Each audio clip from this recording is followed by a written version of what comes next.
You know how big the elephant in the room must be to get the pro WNBA, pro Unrivaled media to actually talk about the lackluster, disappointing, downright embarrassing ratings that Unrivaled has had so far this season? It must have hurt Annie's heart when she started seeing these ratings in such a bad place, and she was like, damn, I can't ignore this. This is so bad. I just can't ignore it. I have to talk about it. Damn, it hurt. Folks, the elephant in the room is the bad Unrivaled ratings. The arena that was purportedly filled out last year is now only half full after Unrivaled League's second season kickoff. In several periods, the television ratings fell by more than 50%, plunging off a precipice. And all of a sudden, everyone is realizing that 3-on-3 basketball would not be the fantastic financial idea it was marketed as if it didn't have the true stars that people want to watch. Do you believe Unrivaled will make it through a third season? Or does this league already exist but is unaware of it? Leave a comment with your guesses. Television rating system that has, as we've seen, artificially inflated numbers versus previous years, and the numbers are still way down. You got Breanna Stewart coming out having to talk about the ratings and the fact that, it's pretty clear they think the television ratings is how this league is going to survive.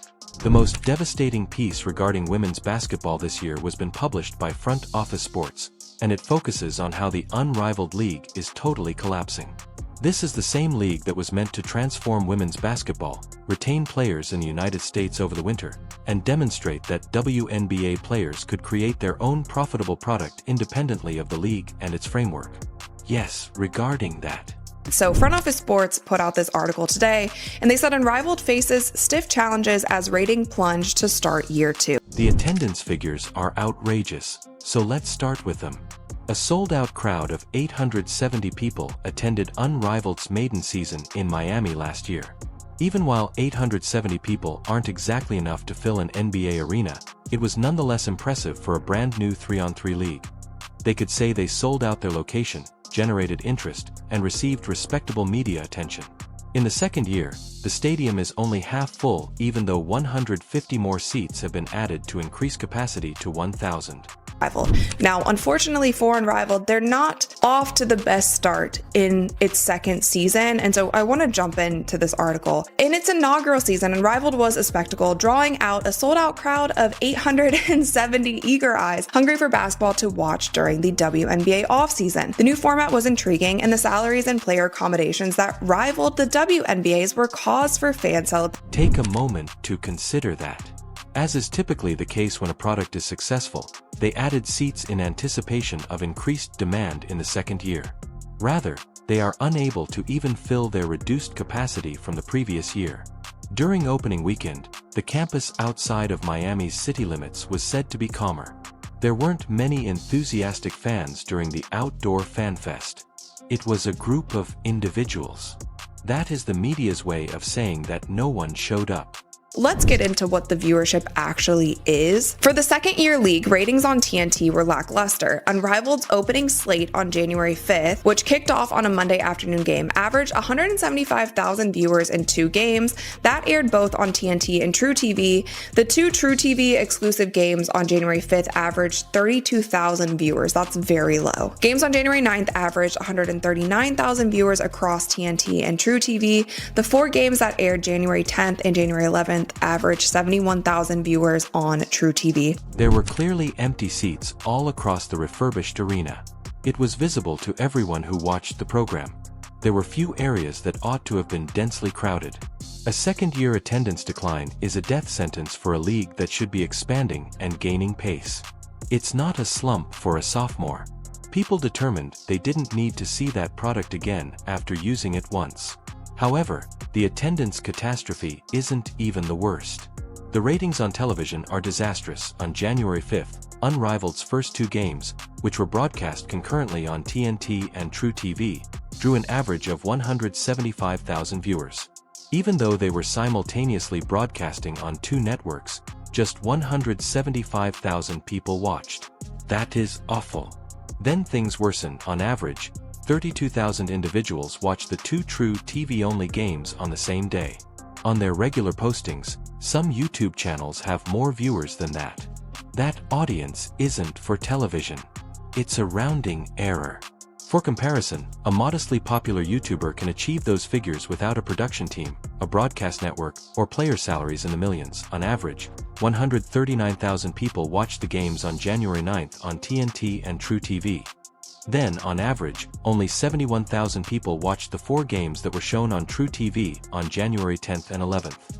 Compared to the inaugural season, when the league averaged 221,000 viewers on TNT and peaked at 377,000 for their tournament title, these results show a significant decline.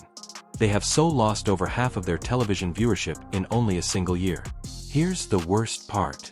These appalling figures are the result of a new television rating system that, in comparison to prior years, actually inflates viewing. The figures are artificially higher overall since the new approach incorporates streaming and various platforms in ways that the previous system did not. Even with that benefit, Unrivaled's ratings continue to plummet. The figures would be considerably more terrible if you used the previous rating method to determine their viewership. The league's co-founder, Brianna Stewart, together with Nafisa Collier, had to address the ratings catastrophe. When the founder of your league needs to publicly explain why no one is watching, that's never a good indication. The fact that they are discussing television ratings at all indicates that they understand how important it is to the league's survival. 1,000-person arenas are not profitable for them. Television networks only pay for programs that viewers actually watch, and therefore require television income. Considering how that publication typically covers women's basketball, the front office sports story is unexpectedly critical. When it comes to anything involving WNBA athletes, they are often quite positive and player-friendly. You can tell that things are really bad when front office sports publishes a harsh article about Unrivaled breaking apart. The league is not being criticized by some haphazard blogger. The mainstream sports media is admitting that the emperor is naked. Alex Basil, the CEO of Unrivaled, responded in a typical corporate manner by emphasizing the importance of planning for the long term and having faith in the future. She discussed maintaining fundamental values and objectives, taking pride in the product, and expanding the audience. It's everything CEOs say when their product isn't working, but they are unable to publicly acknowledge it. Please disregard these awful short-term outcomes. We're constructing for the long run. However, optimism and good intentions are not the foundation of leagues. They rely on real fans attending and observing. Additionally, Unrivaled is currently losing admirers rather than gaining them. The league asserts that they make money from ticket and retail sales in addition to broadcasting. But when you can clearly see empty seats in an arena with 1,000 seats, that's absurd. Despite the visible vacant seats, a league representative maintained that the first weekend was sold out. It enters the realm of corporate doublespeak at this point. It's possible that tickets were sold on paper, but it's obvious that no one showed up. Alternatively, they might be counting complimentary tickets as sold. In any case, there is a significant discrepancy between what they are saying and what viewers can really see. However, the most potentially embarrassing moment is still to come. On January 30th, Unrivaled planned a tour stop in Philadelphia at the Xfinity Mobile Arena, which can hold 17,000 to 20,000 people. This might be a complete catastrophe. According to the league, the games are sold out, with resale prices starting at $123. However, that begs a clear question. Did ticket resellers purchase them with the intention of flipping them, or are they truly sold out? The arena will appear to be a ghost town if resellers purchase thousands of tickets in anticipation of demand but are unable to sell them. Imagine 2,000 or 3,000 people dispersed throughout a 17,000-seat arena. That would rank among the most embarrassing incidents in the history of women's basketball. Every media agency would report on the enormously empty parts due to the disastrous optics. According to the league spokeswoman, ticket sales increased by 40% for opening weekend and product sales increased by 50% year-over-year from September through opening weekend. However, without context, the figures are worthless. 50% of what? It's still awful even if you sold 10 shirts last year and 15 this year, which is a 50% increase. Furthermore, a 40% increase in ticket sales is meaningless if a venue can only accommodate 1,000 people. Then there's this statement from Alyssa Thomas that runs against to Unrivaled Marketing's whole tenet. "I think there's a misconception that we don't want to play overseas," she stated. "For me, it's about finding the ideal opportunity to continue developing my future. I had fun traveling abroad." Hold on, what? The complete proposal for the desire of WNBA players to remain in the United States during the winter rather than play abroad was unparalleled. The main selling factor was that players may avoid traveling abroad, stay close to home, earn decent money, and avoid dealing with foreign leagues. However, one of their star players is now publicly stating that she enjoyed playing abroad and simply wants the finest financial opportunity, wherever that may be. Therefore, either Unrivaled isn't making as much money as they said, or the whole "keep players in the United States" narrative was overdone. For Adam Silver and the NBA owners who run the WNBA, the timing of this collapse is ideal. They are grinning as they watch this catastrophe play out. The WNBA players believed they had leverage when they chose to opt out of their collective bargaining agreement. If the WNBA didn't pay them what they wanted, they believed Unrivaled demonstrated that they had other options. However, Unrivaled is currently collapsing, totally undermining that leverage. In the event of a WNBA lockout, what will the players do? For those who are still willing to pay for that mess, they can play in unparalleled empty stadia. Return abroad, which many of them seemingly didn't mind at all. They need the WNBA far more than the WNBA needs the majority of them, since their major alternative league is failing. For league owners negotiating the CBA, this is the greatest conceivable result. They can claim, "See, you don't have alternatives," while pointing to unparalleled failure. "There's nowhere else to go, so you need us to sign the agreement we're proposing." The players' negotiating stance was recently undermined by their own colleagues' unsuccessful business endeavor. This league is owned by NFA Collier and Brianna Stewart, vice presidents of the WNBA Players Association.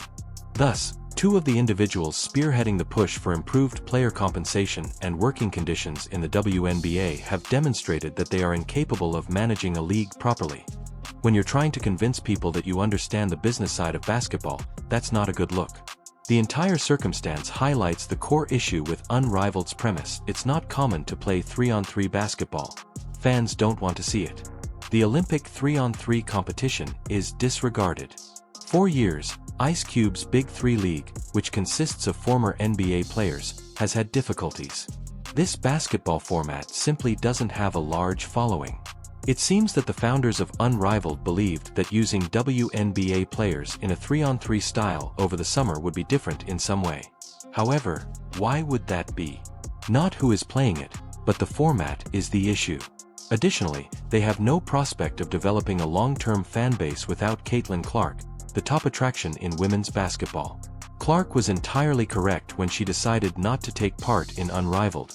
She most likely anticipated this from a great distance.